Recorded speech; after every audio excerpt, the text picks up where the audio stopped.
जिला शोपियां के हंडियू इलाके में सिक्योरिटी फोर्सेस और मिलिटेंटों के दरमियान हुए एक एनकाउंटर में 3 मिलिटेंट हलाक हो गए हैं। फोर्सेस और मिलिटेंटों के दरमियान यह एनकाउंटर उस वक्त शुरू हुआ था जब फोर्सेस ने हंडियू के मेवा बागात में मिली मिलिटेंटों की मौजूदगी से मुतालिक इतला के बाद मुहासरा किया। इस दौरान मिलिटेंटों ने नजदीकी रिहायशी इलाके में पनाह लेने की कोशिश की।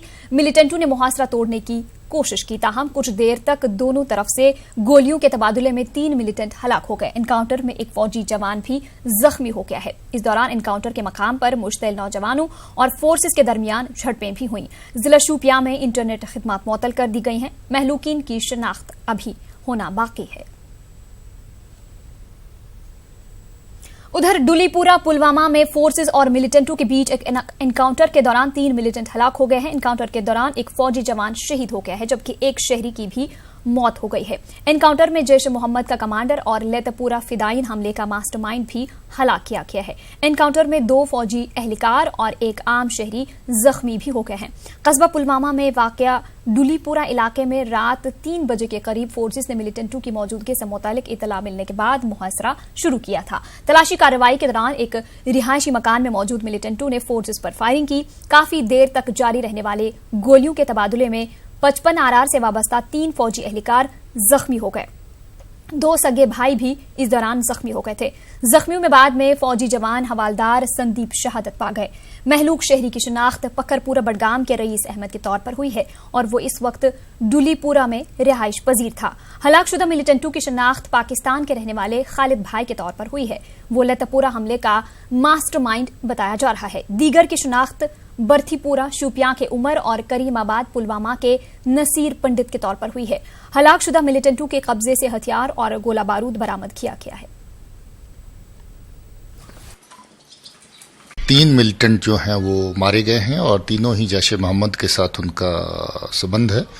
इसमें जो सबसे खूंखार मिलिटेंट है वो नसीर पंडित है, करीमाबाद का रहने वाला है और काफ़ी अरसे से उस एरिया में सरगर्म था। वो पुलिस वालों की किलिंग में और वेपन स्नैचिंग के बहुत सारे इंसिडेंट्स में उस एरिया में शामिल था। उसके साथ जो दूसरा एक पाकिस्तानी मारा गया खालिद, वो भी जैश का कमांडर था लोकल और वो भी उस एरिया में बड़ी देर से एक्टिव था और बहुत सारी मिलिटेंट एक्टिविटीज़ में शामिल था वो। उसके अलावा जो तीसरा मिलिटेंट मारा गया उसका नाम उमर है। उमर भी 2018 से एक्टिव चल रहा था और उसके ऊपर भी काफ़ी जो मिलिटेंट कार्रवाइयाँ हैं उसमें हिस्सा लेने का उसके ऊपर भी इल्जाम है। जो 5 लोग सीआरपी के मारे गए थे उसमें ये शामिल हैं और वो इसी की प्लानिंग और इसी के साथ मिलकर के जो जैश के ग्रुप ने किया था। आज अनफॉर्चुनेटली वो पहले ही उसमें जब शुरू हुआ ऑपरेशन तो उसमें सिविलियन की डेथ होगी और हमारे फौज के एक जवान की शहादत हो गई। उसके अलावा हमारी कोशिश रहती है कि ऑपरेशन बेशक थोड़ा लंबा अरसा के लिए चले मगर नीट एंड क्लीन रहे, साफ सुथरा रहे, कोई ज़्यादा नुकसान आसपास ना हो। जो अनअवॉइडेबल नुकसान है उतना ही नुकसान हो। तो मैं समझता हूँ कि ये अच्छी बात है। अच्छा ऑपरेशन हो तो ये अच्छी बात है कि लोगों का नुकसान भी ना हो। कल भी अवंतीपुरा के एरिया में 2 मिलिटेंट जो लगभग तैयार हो के चले गए थे कि हम मिलिटेंसी ज्वाइन करेंगे तो वापस लौट के आए। कुछ दिन पहले पुलवामा में ऐसे ही मिलिटेंट जो बच्चा बनने के लिए जा रहा था उसको पुलिस ने मोटिवेट किया, घर वालों ने मोटिवेट किया, वो भी लौट आया। लगभग आधा दर्जन के करीब ऐसे केसेस हो गए हैं जो पिछले कुछ महीनों के अंदर जो बच्चे काउंसलिंग की वजह से और माँ बाप की एफर्ट की वजह से वापस आ रहे हैं। मैं समझता हूँ ये ट्रेंड बहुत अच्छा ट्रेंड है। इस बीच कस्बा पुलवामा के डुलीपुरा इलाके में पेश आए एनकाउंटर के दौरान मुश्तैल अफराद और फोर्सेस के दरमियान शदीद झड़पें भी हुई। मुश्तैल अफराद ने एनकाउंटर के मकाम के नजदीक फोर्सेस पर शदीद पथराव किया। उधर फोर्सेस ने पथराव करने वालों को मुंतशिर करने के लिए आंसू गैस के गोले दागे। एनकाउंटर में आम शहरी रईस अहमद डार की हलाकत की खबर फैलते ही डुलीपुरा के नजदीक फोर्सेस और मुश्तैल अफराद के दरमियान झड़पों में काफी तेजी आई। इस वजह से इलाके में काफी देर तक हालात कशीदा रहे। कस्बा पुलवामा में आज एनकाउंटर के बाद बंदिशें भी आयद कर दी गई थी। किसी भी नाखुशगवार वाक़े को रोकने के लिए कस्बे के हसास मकामात पर पुलिस और सीआरपीएफ की तैनाती अमल में लाई गई थी। वाज़ेह है कि एनकाउंटर में 3 मिलिटेंट हलाक जबकि एक फौजी जवान शहीद हुए हैं। इस दौरान पुलवामा में मोबाइल इंटरनेट खिदमात मुअत्तल कर दी गई।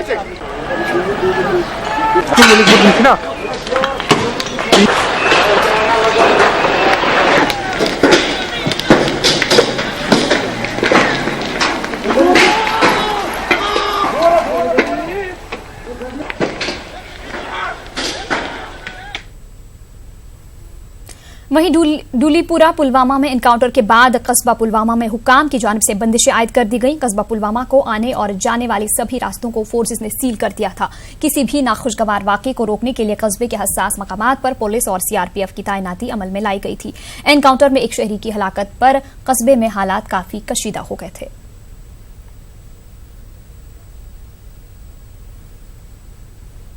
उधर कुपवाड़ा जिला के कंडी इलाके में आज मिलिटेंटों की नकलो हरकत देखी गई। मिलिटेंटों ने फौज की गश्ती पार्टी पर फायरिंग की थी, जिसके बाद फौज ने पूरे जंगलाती इलाके को मुहसरे में लेकर मिलिटेंटों की तलाश शुरू कर दी। जराये के मुताबिक मिलिटेंट जंगलाती इलाके से गांव की तरफ आने की कोशिश कर रहे थे, ताहम फौज की गश्ती पार्टी को देखकर मिलिटेंटों ने फायरिंग की। मिलिटेंटों को ढूंढ निकालने के लिए फौज की मजीद नफरी को इलाके की जानिब रवाना किया गया है।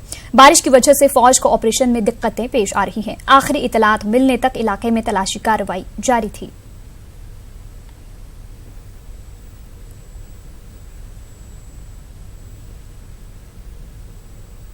इस बीच शहीद सिपाही संदीप को खराज अकीदत पेश किया गया। वो आज एनकाउंटर के दौरान डुलीपुरा पुलवामा में शहीद हो गए। इस मौके पर लेफ्टिनेंट जनरल KJS ढिलन, चिनार कॉर्प्स कमांडर और दीगर आला ओहदेदारों ने शहीद जवान को खराज अकीदत पेश किया। मुख्तलिफ सिक्योरिटी एजेंसियों के नुमाइंदों ने भी उन्हें खराज अकीदत पेश किया। शहीद जवान का ताल्लुक हरियाणा में जिला रोहतक के बहलबा माहम इलाके से है। खराज अकीदत पेश करने के बाद शहीद जवान के जसद खाकी को उनके आबाई इलाके की जानिब रवाना किया गया। यहाँ पूरे फौजी एजाज के साथ उनकी आखिरी रसूमात अदा की जाएंगी। भदरवाह में एक 50 साला शख्स को मुबैना तौर पर चंद शरपसंदों ने हलाक कर दिया है। इस वाक़े के बाद भदरवाह में कर्फ्यू नाफिज कर दिया गया है।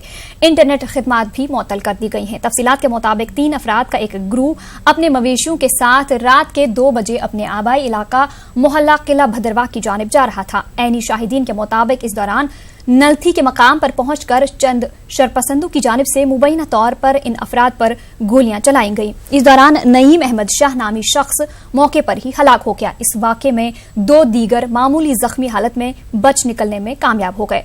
वाक़े पर पूरे इलाके में जबरदस्त गम गुस्सा देखा जा रहा है। वाक़े की मुकम्मल जांच और कसूरवारों को सख्त सजा देने की मांग को लेकर एहतिजाज और पथराव के वाक़यात भी पेश आए।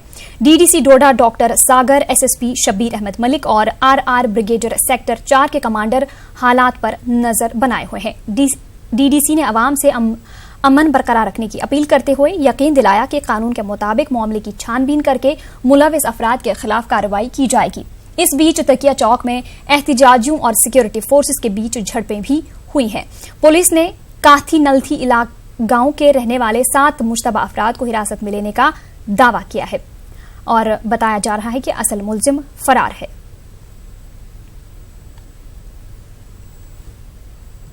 हम पीछे से माल लेके आ रहे थे, घोड़े 4-5 लाए थे हमने, घोड़े लेके आ रहे थे। बंदे ऊपर से 3-4 बंदे थे, एक को मैंने देखा, वो ऊपर से वो गालियां देने लगा, गाली मारने लगा। हमने नीचे से, मैंने टार्च मारी, मेरे हाथ में टार्च थी, मैंने टार्च मारी, उसको बोला हाँ भाई। उसने तब तक वहां से फायर कर दिया। जो मेरे साथ दूसरा अंकल था उसको सीधा, वो देखने लगा, उसको सीधा यहाँ पे लग गया, तो वो गिर गया रोड में। हम दौड़े, हमें सोचा पता नहीं हमें भी फायर शायर करेंगे, हम भागे यहाँ तक, हमने देखा वो नहीं आया, हम गए उठाया उसको, देखने लगे उसको, बुरी हालत थी। हैरानगी की बात यह है, जबकि इस वक्त कोड ऑफ कंडक्ट के तहत तमाम वेपन्स जो हैं थाने में जमा कराए गए हैं, तो ऐसे हालात में ये वेपन जो ये कहां से आया, ये सोचने की काबिल बात है और इस पे एडमिनिस्ट्रेशन को जवाब देना पड़ेगा कि ये वेपन कहां से आया। शुमाली कश्मीर के चीनाबल पट्टन में फोर्सेस के साथ झड़पों के दौरान जख्मी हुआ 23 साला अरशद अहमद डार नामी नौजवान दम तोड़ बैठा। वो गुज़िश्ता रात सोरा मेडिकल इंस्टीट्यूट में जख्मों की ताब न लाकर दम तोड़ बैठा। अरशद पीर से स्कीम्स में जेर इलाज था। अरशद के सर पर शेल लगने से काफी गहरा जख्म था। उसकी दोनों आंखों में भी पैलेट लग गए थे। अरशद चंद रोज कबल बांडीपुरा वाक़े के खिलाफ एहतिजाज के दौरान जख्मी हो गया था। अरशद की लाश जब उसके आबाई गांव पहुंचाई गई तो वहां सफ़े मातम बिछ गया। उधर इंतजामिया ने पट्टन के मुख्तलिफ इलाकों में एहतियाती तौर पर बंदिशें आयद कर दी हैं। पीपुल्स कॉन्फ्रेंस के लीडर व साबिक वजीर इमरान रजा अंसारी ने चीनाबल पट्टन में मारे गए अरशद अहमद डार के घर जाकर गमजदा खानदान के साथ इजहार ताजियत किया है। अंसारी ने चीनाबल में एहतिजाजियों पर पुलिस कार्रवाई पर सख्त बरहमी का इजहार किया है। उन्होंने कहा कि पूरी वादी में बांडीपुरा वाक़े के खिलाफ एहतिजाज हो रहा था, लेकिन जिस तरीके से चीनाबल पट्टन में लोगों पर पैलेट और शेल बरसाए गए वो नाकाबिल बर्दाश्त है। अंसारी ने गवर्नर इंतजामिया से अपील की कि इस मामले की मुकम्मल जांच की जाए और मुलविस अफराद के खिलाफ कार्रवाई होनी चाहिए। सोजी के जो लोग हैं वो गांव में आए, उन्होंने लोगों की पिटाई की, उन्होंने तोड़ फोड़ की। मैं गवर्नमेंट से ये पूछना चाहता हूँ कि अब हमारे में ये भी डिफरेंस नहीं रही कि पुरअमन और जो मिलिटेंसी रिलेटेड है उसमें कैसे डील किया जाए। इसी इमामबाड़े के बाहर उसको पैलेट इंजरी हुई जिसकी वजह से उसकी मौत हुई। तो मैं ये गवर्नमेंट से अपील करता हूँ कि इसकी पूरी तरह से जांच होनी चाहिए। आखिर ये कत्ल है और वो भी ऐसे शख्स का कि जो पुरअमन एहतजाज कर रहा था। तो मुझे लगता है कि सीरियसली गवर्नमेंट को सोचना चाहिए, क्योंकि ज़्यादा देर तक ये अब बर्दाश्त नहीं हो सकता। उधर मागाम में आज लगातार 5वें रोज भी तिजारती इदारे और तालीमी इदारे बंद रहे। सड़कों से ट्रैफिक जुज़वी तौर पर मुतासिर रहा। मागाम में फोर्सेज ने एहतियाती तौर पर बंदिशें आयद कर दी थी। उधर मीरगुंड, चीनाबल और हाजी वीरा पट्टन में भी तालीमी और तिजारती इदारे बंद रहे। श्रीनगर बारामूला हाईवे पर सिक्योरिटी फोर्सेज ने एहतियाती तौर पर बंदिशें आयद कर दी थी। श्रीनगर बारामूला नेशनल हाईवे पर कई जगहों पर खारदार तार बिछाई गई थी। शाहरा पर ट्रैफिक आमदरफ्त भी मअतल रही। तमाम मकामात पर हालात मजमूई तौर पर काबू में रहे। वहीं बांडीपुरा वाक़े के खिलाफ girls higher secondary school Bijbehara की तालिबात ने बिजबेहाड़ा में एहतिजाजी मुजाहरा किया। इस दौरान एहतिजाजी तालिबात ने नाराबाजी करते हुए सड़कों पर मार्च किया। इसकी वजह से काफी देर तक ट्रैफिक की आमदरफ्त में खलल पड़ा। मुजाहिरीन ने वाक़े में मुलविस शख्स को जल्द सजा देने का मुतालबा किया। उन्होंने वाक़े की जांच को जल्द मुकम्मल करने का मुतालबा किया। यूपी के बागपत इलाके में मुबैना तौर पर जम्मू कश्मीर के एक तालिब इल्म की पिटाई का मामला सामने आया है। कोतवाली के सियादवाद कॉलेज के हॉस्टल में कुछ अफराद ने हॉस्टल के कमरे में घुसकर इस तालिब इल्म की मुबैना तौर पर बेरहमी से पिटाई की। वहीं कमरे में मौजूद सामान की भी तोड़फोड़ की। ये तलबा दीनदयाल उपाध्याय ग्रामीण कोषालय योजना के तहत मैकेनिकल इंजीनियरिंग में जेर तरबियत है। मुतासरा तालिब इल्म का इल्जाम है कि उन्होंने इसकी पहचान पूछी। जम्मू कश्मीर के बताए जाने पर वो उसे पीटने लगे। वाक़े के बाद मुतासरा और दीगर कश्मीरी तालिब इल्मों ने हॉस्टल छोड़ने का फैसला किया है। इन तलबा ने अदम तहफ़्फ़ुज़ की शिकायत करते हुए कॉलेज इंतजामिया से सेंटर तब्दील कराने की मांग की है। हॉस्टल में घुसे, हमने उनको हाथ जोड़कर रिक्वेस्ट की कि भाई आप हॉस्टल से बाहर जाओ, कुछ भी है आप हॉस्टल से बाहर जाओ, अगर कोई बात भी है हम इसको बाहर लाएंगे, बैठकर बात कर लेंगे। लेकिन उन्होंने ऐसा नहीं किया। आप हॉस्टल में जाकर देख सकते हो, हॉस्टल में ईंटें पड़ी हैं, डंडे पड़े हुए हैं और वो जो है राइफलें और छुरे वगैरह अपने साथ लेकर आए हुए थे। लड़कों को मारा, फिर इसको वहाँ से निकाला। जब नीचे लाए तब तक पुलिस के अधिकारी भी वहाँ पर पहुँचे थे। हमने पुलिस वालों को यही बोला कि इसको अपनी कस्टडी में लो और हमें सेफ्टी चाहिए। उन्होंने इसको कस्टडी में जब लिया उसके बाद इसको अंदर लिया गया। जब वहाँ बातचीत चली वहाँ पर भी इसको मारा और मार मार के इसके बयान लिए गए। हम गवर्नमेंट से यही चाहते हैं कि हमारे साथ इंसाफ होना चाहिए और हम ये सेंटर वाज़े तौर पर हम ये ऐलान कर देते हैं, हम ये सेंटर छोड़कर जा रहे हैं और गवर्नमेंट से हमारी यही अपील है कि हमारा सेंटर जो है J&K में चेंज होना चाहिए। मैं अंदर था, प्रोग्राम चल रहा था, अंदर से मैं उधर प्रोग्राम की तरफ आया। वहाँ 2-3 बंदे थे, उन्होंने कहा बेटा इधर आओ। तो मैं गया, तो उसके बाद मुझे उन्होंने एड्रेस पूछा कहाँ से हो, मैंने कहा जम्मू कश्मीर से। तो उनने मुझे मारा सर। तो बस ये नहीं बताया क्यों मारा सर, पिटाई शुरू की सर। उसके बाद सर ऊपर आए हम हॉस्टल में। उसके बाद उन्होंने बोला तुम लड़की को छेड़े, लेकिन ऐसा कुछ। क्यों पिटाई क्यों उन्होंने? क्यों पिटाई क्यों उन्होंने? कौन थे वे? सर पता नहीं कौन थे वो। मैं उन्हें स्कूल मैनेजमेंट को, कॉलेज को बताया किसी को? Yes sir. फिर क्या हुआ? पुलिस को जानकारी? उन्होंने कहा एक्शन लेंगे। बांडीपुरा वाक़े के बाद चंद समाज दुश्मन और शरपसंद अनासिर फिरका वाराना कशीदगी के फैलाने की कोशिश कर रहे हैं। इसकी एक ताज़ा मिसाल रात के दौरान मरकजी जामा मस्जिद बीरवा पर हुए हमले से मिलती है। यहां चंद शरपसंद अनासिर ने रात के दौरान मस्जिद के शीशों को तोड़ा। माना जा रहा है कि इलाके में भाईचारे को जख्म पहुंचाने के लिए ये कारस्तानी की गई है। इस दौरान सब डिस्ट्रिक्ट मजिस्ट्रेट बीरवा अब्दुल मजीद लोन ने जाए वारदात का दौरा किया। उन्होंने लोगों से शरपसंद अनासिर से होशियार रहने की तलकीन की। उन्होंने मस्जिद में मौजूद लोगों की एक भारी तादाद से खिताब करते हुए अमन अमान और भाईचारा कायम रखने की भी अपील की। बांडीपोरा डिस्ट्रिक्टस मज तमिक असरात वस तमाम जन इलाक तुमन पे पेवान तथ मरहलस मज पत शर पसंद अचान तुम कह न कह फस क्रिएट करान यम सन दोन कमेटियन पान वन फसाद बच तम की कड़ी ये कि रात किस नफर आमत तमो शीश पड़े निकाब बुकल यम जन ये तम निकाब दिथ आमत तमन शीश पड़े तो तुहद मकसद क्या तह लुकन ये समझ आमुत मे उम्मीद कि लुक कर रिएक्ट कि शीश लागो अत FIR तह दर्ज गोमुत लगभग क्या SHO साहब वन FIR गो मे दर्ज तो यीस कालस मुलजिम रटने तीस कालस अमनस दिन पन जाय। वादी भर में कंट्रैक्चुअल टीचर्स का एहतिजाज लगातार जारी है। प्रताप पार्क श्रीनगर में कंट्रैक्चुअल टीचर्स की एक बड़ी तादाद ने अपना एहतिजाज दर्ज किया। ये टीचर्स इंतजामिया से अपनी नौकरी की मुद्दत को बढ़ाने की मांग कर रहे हैं। एहतिजाजी टीचर्स का इल्जाम है कि इन्हें तालीमी सेशन के बीच में नौकरियों से बेदखल कर दिया गया है। ये अफराद इंतजामिया से कम इस साल के आखिर तक मुद्दत बढ़ाने की मांग कर रहे हैं। गए थे एडमिनिस्ट्रेशन के पास, उन्होंने हमें बोला कि आपको हम पूरा सेशन देंगे, आप इन 2 महीनों में काम करो, from 10th of March 10th of May. Sir लेकिन जब 10th ऑफ मई की आप देखोगे वहाँ पे हमारा ये डिसएंगेजमेंट ऑर्डर निकला और अभी हमें निकाला गया डिपार्टमेंट से। सर हम सिंपली चाहते हैं कि जो हमारी टर्म है वो कम से कम इस सेशन के लिए एक्सटेंड की जाए। सर आप ही बताइए इस टाइम हम कहाँ जाएंगे, मतलब हम कौन सा काम करेंगे। अभी मिड सेशन है, स्कूल डिपार्टमेंट में बहुत सारी डर्थ है सर, मतलब बच्चे सफ़र कर रहे हैं वहाँ पे। तो सर हमारी यही रिक्वेस्ट है डिपार्टमेंट से, एजुकेशन डिपार्टमेंट से, गवर्नर साहब से कि हमारी जो टर्म है वो जल्द अज जल्द एक्सटेंड की। अमरनाथ यात्रा के सिलसिले में बाज़ाब्ता तौर पर तैयारियों का आगाज हो चुका है। पहलगाम डेवलपमेंट अथॉरिटी की निगरानी में जनूबी कश्मीर में अमरनाथ यात्रा के पहले रवायती पड़ाव चंदनवाड़ी से बर्फ हटाने का काम शुरू किया गया है। पूरे हिमालयाई ट्रैक से बर्फ हटाने के लिए मजीद मजदूरों को मुकद्दस गुफा की जानिब रवाना किया गया।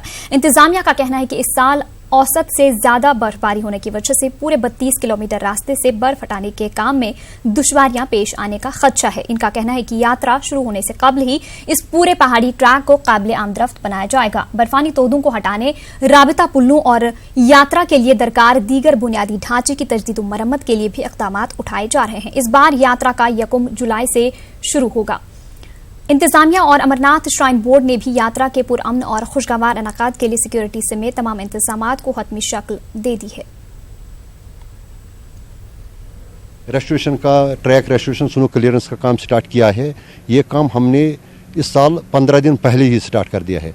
हम ये तकरीबन आज से 15 दिन के बाद स्टार्ट करते, लेकिन इस साल चूँकि बर्फ़ काफ़ी पड़ी है तो हमारी तरफ से कोशिश है कि बहुत जल्द ट्रैक क्लियर हो जाएगी, क्योंकि हमें बर्फ़ का भी ख्याल रखना। दूसरे जो काम चलते हैं यात्रा के लिए वो रीलिंग का काम है, वो प्रोटेक्शन वर्क का काम है। जहाँ पर नुकसान हुआ है, ये रोड डैमेज हुआ है, रोड हुआ है, वहाँ प्रोटेक्शन हुआ है, उसके भी लिए हमने टेंडर निकाले हैं।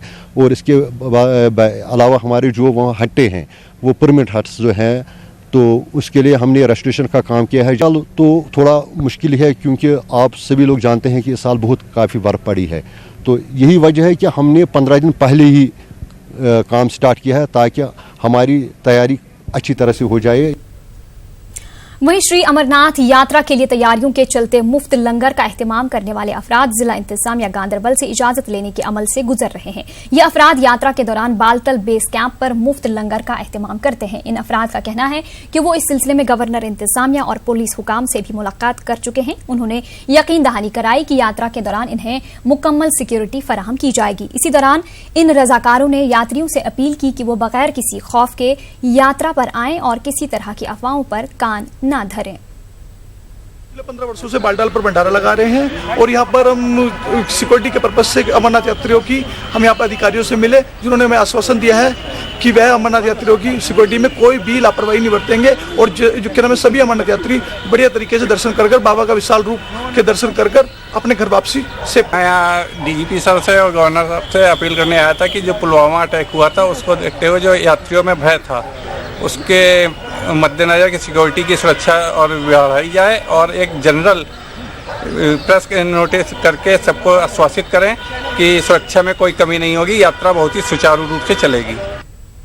अब कोई पीने का पानी जाया नहीं कर सकता। जी हां, महकमे पीएचई की जानिब से रियासत में तमाम कारोबारी यूनिटों और घरों में वाटर मीटर्स नस्ब किए जा रहे हैं। इनके जरिए वाटर वेस्टेज की चेकिंग की जाएगी। इस हवाले से जानकारी देते हुए महकमे पीएचई जम्मू के चीफ इंजीनियर अशोक कुमार गंदोत्रा ने कहा कि उन्होंने जम्मू के त्रिकुटा नगर और दीगर कुछ इलाकों में इस हवाले से सर्वे का अमल शुरू किया है। उन्होंने कहा कि इस वक्त एक आम सारिफ साल भर के लिए महकमे को 2100 रुपए की फीस अदा करता है, ताहम मीटर नस्ब होने के बाद इन्हें लीटर के हिसाब से फीस अदा करना होगी। चीफ इंजीनियर ने कहा कि सर्वे मुकम्मल होने के बाद ही ये पायलट प्रोजेक्ट शुरू कर दिया जाएगा। उन्होंने एतराफ किया कि जम्मू में हजारों गैर कानूनी कनेक्शंस मौजूद हैं जिनसे महकमा इजाफी फीस वसूल नहीं कर पाया है।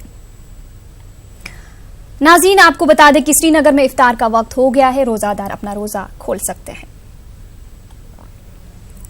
मीटरिंग का प्रोग्राम चल रहा है, मीटरिंग का प्लान कर रहे हैं, क्योंकि हम मीटर लगाएंगे कि ताकि लोगों में ये हो जाएगा कि एटलीस्ट पानी तो प्रॉपर तरीके से यूटिलाइज करेंगे। अभी तो कमर्शियल मीटरिंग हम कर रहे हैं, उसके बाद हम जो डोमेस्टिक का उसके लिए हम प्लान करेंगे। बाद प्रपोजल बनाया है, उसको 24/7 का मतलब ये है कि पानी हमने देना है और उसको प्रॉपर तरीके से मीटरिंग होगी तो लोगों में अवेयरनेस आएगी कि पानी को कैसे यूज़ करना है। ऐसे तो लोग समझते हैं कि पानी आ रहा है तो मुफ्त ही है, साल में हमने कोई 2100 रुपया देना है तो पानी तो फ्री मिल रहा है, मगर वो उससे थोड़ी एक चीज़ होगी कि लोगों में अवेयरनेस आएगी। और वो हम एक कंसेप्चुअल प्रपोजल दिया है, वो जब थ्रू होता है गवर्नमेंट का तो हम पहले पर्टिकुलरली उन एरिया में लेंगे जिस एरिया में हमने प्रपोजल बनाया हुआ है।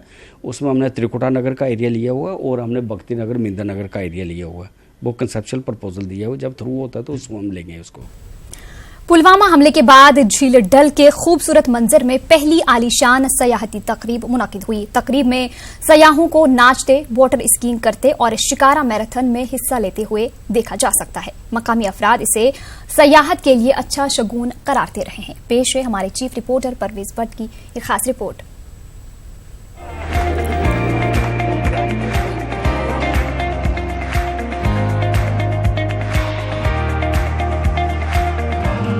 बॉलीवुड नगमों की धुनों पर थिरकते मुंबई, गुजरात और महाराष्ट्र से आए ये सयाह वादी कश्मीर में अपनी जिंदगी के यादगार लम्हात गुजार रहे हैं।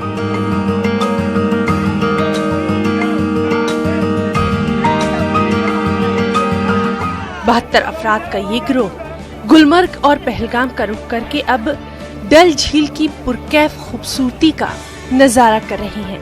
एक मकामी ट्रैवल कंपनी ने पहल करके इस ग्रुप को वादी के दौरे पर लाने में ताउन किया। पुलवामा हमले के बाद से सयाहती शोबे को लगे धचके से इसे दोबारा पटरी पर लाने के लिए ये अहम कदम उठाया गया। सयाहों का ये group water skiing, jet ski rides और शिकारा राइड्स जैसे आबी खेलों का बेहद लुत्फ ले रहे हैं। इन्होंने एक शिकारा मैराथन का भी एहतमाम किया है। इसमें सयाहों ने 25 से ज्यादा शिकारा इस्तेमाल में लाकर नेहरू पार्क से 4 चिनार तक दौड़ लगाई। सयाहों का कहना यही है कि वो कश्मीर आकर खुद को महफूज महसूस कर रहे हैं और यहाँ आकर वो काफी लुत्फ अंदोज भी हो रहे हैं। गोवा में भी ऐसी राइड्स है, पर ये जो मौसम और ये जो यहाँ के मतलब ब्यूटी है, जो शिकारा राइड्स, आजू बाजू पहाड़ है, फाउंटेन्स है, ये जो यहाँ अपन जेट स्की कर रहे हैं उसकी एक अलग मज़ा है। देसी स्टाइल में जो सर्फिंग की वो भी एक अलग मज़ा है। बीच में बोट रुका के फिर वो मोटर बोट, स्पीड बोट जो भी किया है अलग मज़ा है। फिर एक यूनाइट होके पूरी सब हम लोग की एक बोट लाइन में जा रही थी, वो भी एक अलग मज़ा है। यहाँ लिली के फूल है वो देखने की अलग मज़ा है। फ्रूट प्लेट्स लेके जो आ रहे हैं बंदे, हुआ हम लोग फ्रूट्स खा के आनंद ले रहे हैं, ये सब कुछ अलग ही आनंद है। हमारे गेस्ट बोल रहे हैं कि कश्मीर हम जोर से एंजॉय कर रहे हैं, बहुत बढ़िया एंजॉय कर रहे हैं। और एक ग्रुप पूरा कश्मीर की सैर करने आए हैं, वो पूरा कश्मीर का नज़ारा एंजॉय करेंगे और पूरा कश्मीर की जो मेहमान नवाजी उसका लुत्फ एंजॉय करेंगे। और कश्मीर के बारे में जो काफ़ी रूमर्स है मीडिया में कि कश्मीर में दहशतगर्दी है, पत्थरबाजी है, सेफ नहीं है, लेकिन ये हमारे गेस्ट है वो खुद बोलेंगे कि कश्मीर कैसा है। कश्मीर में वो अच्छी तरह घूम रहे, कोई भी जगह कोई प्रॉब्लम नहीं है। ऐसा राइड कहीं और नहीं करने मिलता है, यहाँ कश्मीर में ही मिलता है।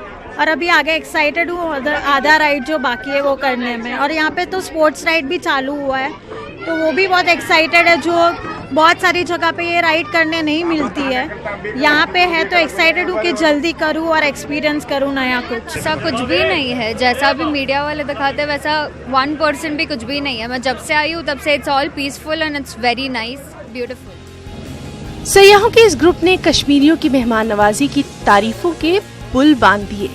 शिकारा वाले, हाउस बोट मालिकान और दस्तकारी से जुड़े अफराद ने इसे सयाहत के लिए बेहद अच्छा शगुन करार दिया है। साथ ही उम्मीद जाहिर की कि आने वाले दिनों में ज्यादा से ज्यादा सयाह वादी का रुख करेंगे ताकि वो अपना रोजगार आसानी से कमा सकेंगे। शोबा सयाह से वाबस्ता अफराद वादी में सयाहों की कम आमद होने की वजह से तशवीश में जरूर दिखाई दे रहे हैं। देखा यहाँ पर अभी बम्बई का जो टूरिस्ट आ रहा है, बहुत सब यहाँ पर एंजॉय बहुत कर रहा है, बिल्कुल सेफ होता है। लेकिन बाहर का मीडिया फैलाता है वो वहाँ मत जाओ, कश्मीर में मत जाओ, दूसरी जगह पर जाओ, ऐसा करो वैसा करो, ये सब जब कुछ है ही नहीं है। लेकिन बहुत अच्छा है यहाँ पर, इस साल बहुत हालात अच्छा है, बिल्कुल कुछ नहीं है। इसी साल में थोड़ा यहाँ पर टूरिस्ट बहुत कम है, लेकिन जब हालात यहाँ पर ख़राब होता है उस टाइम जब टूरिस्ट बहुत होता है, बहुत रश होता है। लेकिन इस टाइम हालात भी अच्छा है, सब कुछ अच्छा है, इसी साल में टूरिस्ट बहुत कम है। काबिल गौर है कि वादी कश्मीर में शोबा सयाहत की बका के लिए ये कदम एक निजी ट्रैवल कंपनी ने उठाया है। ताहम महकमा सयाहत करोड़ों का खर्चा करके कोशिश तो करता है, ताहम महकमा वादी में बड़े पैमाने पर सयाहों को राग़िब करने में नाकाम ही रहा है। न्यूज़ 18 के लिए श्रीनगर से परवेज भट्ट की रिपोर्ट। वादी में मुख्तलिफ यतीम खानों में बड़ी तादाद में यतीम बच्चे मौजूद हैं। ऐसे बच्चों के लिए श्रीनगर में चंद अफराद ने जज्बा खैर सगाली के तहत इफ्तार का इंतजाम करने और ईद पर इनकी भरपूर मदद का मंसूबा बनाया है। चंद हम ख्याल दोस्तों ने इन बच्चों के लिए कुछ करने का आज़म किया है। इनका कहना है कि इस मुहिम के साथ कोई भी जुड़ सकता है जो ऐसे बच्चों के लिए दर्द रखते हों।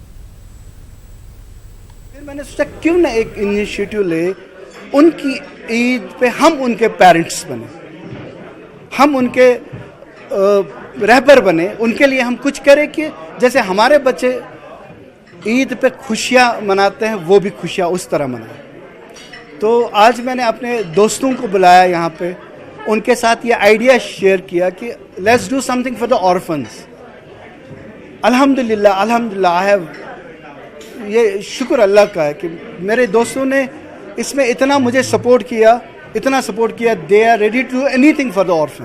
करगिल में बुद्धिस्ट स्टडी सेंटर, मोलबेक, हुकूमत कोरिया और कुछ दीगर गैर सरकारी तंजीमों के इश्तराक से मुनाकिदा एक 7 रोजा Ladakh eco tourism guide training workshop अख्ताम पजीर हो गया। अपनी नवियत के पहले इस वर्कशॉप में खवातीन और नौजवानों में लद्दाख की सकाफत और नौकरियों के हवाले से मौके की जानकारी दी गई। Deputy secretary J&K academy Kargil Ladakh Nazir Hussain इस मौके पर मेहमान खुसूसी थे। Agha Syed Jamal district social welfare अफसर करगिल लद्दाख मेहमान एजाजी रहे। LAHDC के काउंसलर पद्मा नमगियाल अजीता ने तमाम शुरका का इस्तकबाल किया। इस मौके पर कोरिया से आए जियोंग जियान ने अपने ख्यालात का इजहार किया। राजस्थान के उदयपुर में मशहूर कश्मीरी गजल और सूफी गुलकार धनंजय कौल ने अपनी दिलकश आवाज से हाजरीन को खूब महसूस किया। सर्जेंट स्पार्क की जानिब से शाम गजल तकरीब का एहतमाम किया गया था। इस मौके पर धनंजय कौल ने अपनी मधुर आवाज में सूफी कलाम पेश करके खूब समा बांधा। तकरीब पर उदयपुर IG प्रफुल्ल कुमार, जयपुर के एडिशनल कमिश्नर प्रफुल्ल खमसेरा समेत शहर के कई गजल शायकीन मौजूद रहे। दुआ ना कोई और मंग दी। जो प्रोग्राम हुआ इसमें मैंने गज़ल गाई जो उर्दू गज़ल है और उसको रिवायती अंदाज में भी कुछ गज़लें पेश की और तमाम जो उर्दू के बड़े शोरा हैं उनकी गज़लें पेश की। कुछ सूफ़ी कलाम भी आज गाए, उर्दू पंजाबी सूफ़ी कलाम